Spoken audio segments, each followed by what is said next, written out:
Hi, we're going to run through the Greek alphabet. Let's do this very quickly. Begin with the letter alpha. That's its name. Notice the capital on the left and the small letter on the right. It looks like a bit like the small a. In fact, I got to confess, I sometimes just forget and write a small a. Has the sound of a and father, ah. And remember, I am the Alpha and Omega that Jesus says in the book of Revelation. Next we have beta. The capital looks just like our letter B. So this is beta. This has the same sound in B. I guess if you go to modern Greece, you'll hear the V sound, but beta or veda. Next we have gamma. Notice the capital gamma looks a bit different from anything, and then the small gamma looks a little bit like maybe a Y, but that's a gamma. So there's the name, and it has the G sound unless there are two in a row. If you have double gammas, it's pronounced like an ing, an ing sort of sound.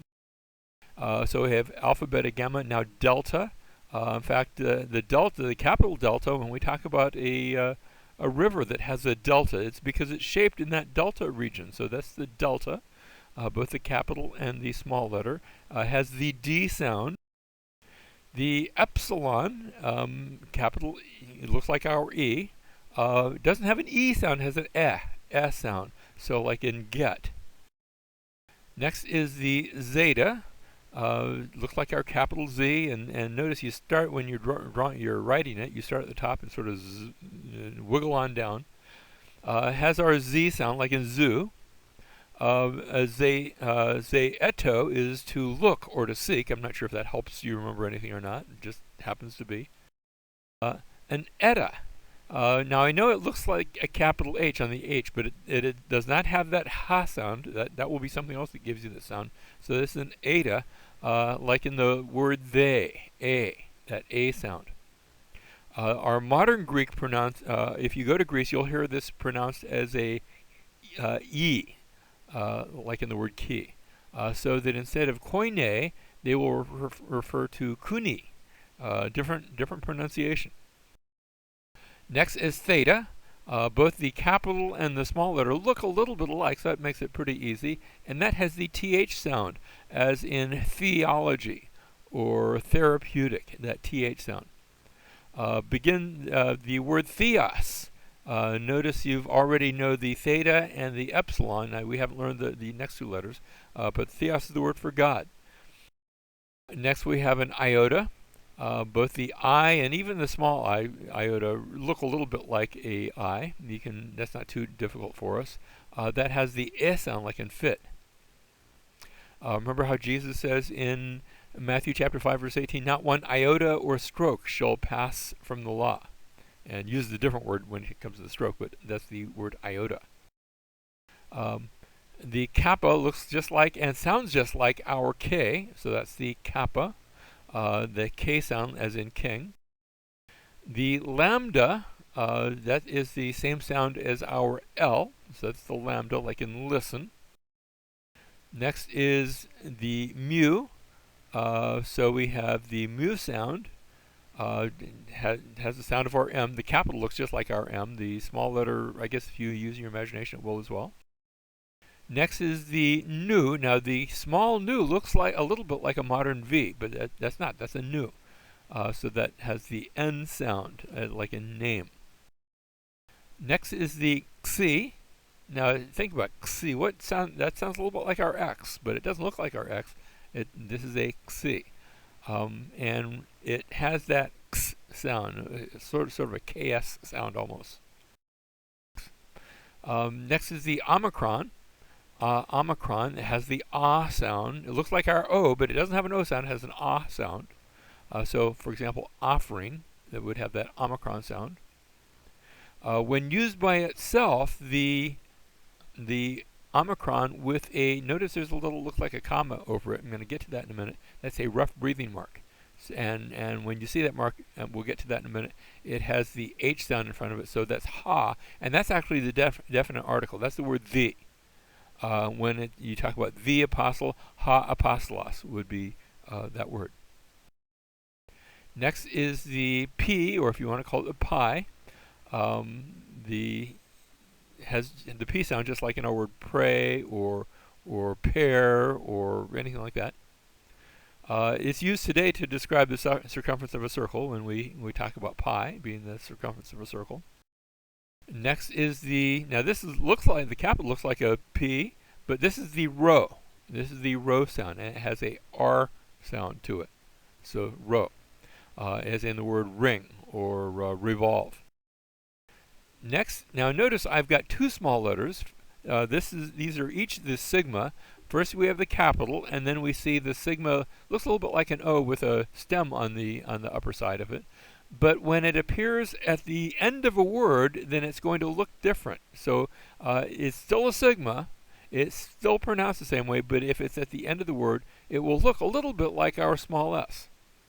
So it normally appears as a sigma, as it looks like with that O looking, but it turns to a final sigma at the end of a word. It's the only letter that does that.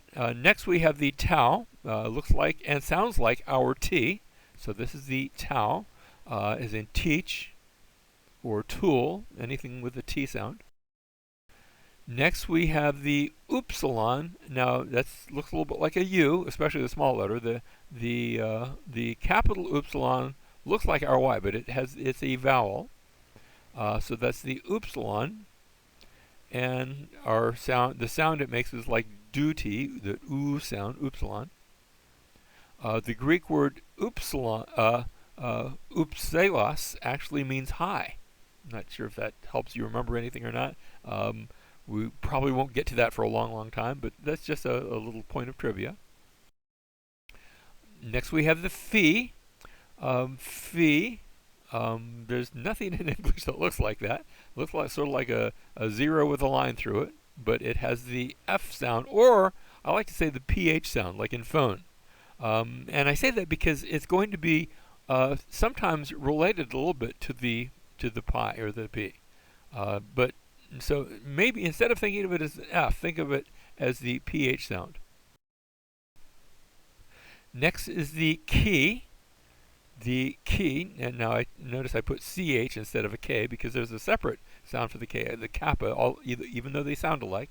This is the key. Sounds like Christ, and that's actually how you spell Christos in Greek. So have you ever noticed sometimes people will write, instead of writing Christmas, they'll write Xmas. They're not being disrespectful, not necessarily. That's just shorthand for Christ because that's the first letter in the word for Christ. Next we have psi. Notice a PS sound together. Psi. Now that looks a little bit like a key, only the top of the letter, it's open on top instead of a circle. But that's the psi. Like our word lips, if that helps you get the sound of it. That also accounts for the spelling of our word. Now notice how it's spelled. It looks like it would be pseudo, but we pronounce that pseudo. The P becomes silent, and sometimes we do that a little bit in the Greek, but if we do, we're probably doing it improperly. So go ahead and have the PS sound, pseudo. But when we say the word in English, it's just pseudo. The P goes silent. And finally, we remember how we had the alpha, but now we have the omega. And so we started with the alpha, now we have the omega. Also an O sound, but this time instead of omicron, it's omega. And so our word like gold, O, or even old, that's the sound that we get there. I am the alpha and omega.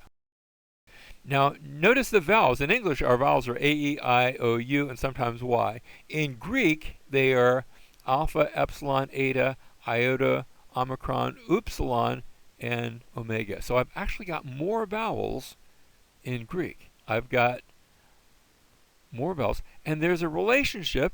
In fact, even when we transliterate them, notice the epsilon and the eta. There's a little bit of a relationship where one is the short, one is the long, but there are two ways of writing e.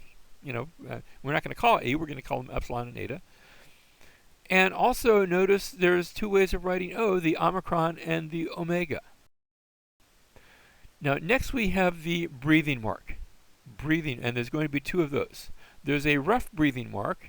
It gives the H sound. We mentioned that with the letter Omicron with a rough breathing mark is ha, means V.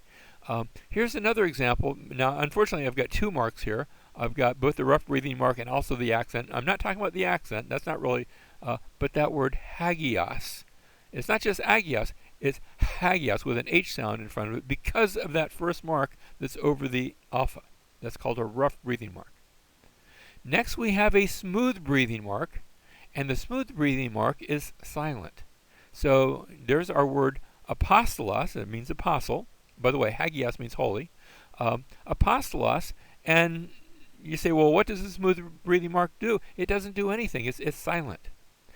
And whenever I begin a word with a vowel, it always has a breathing mark. It will be either rough, where it has the H sound, or it will be smooth, in which you can almost ignore it because it's silent. So our rough and smooth breathing marks.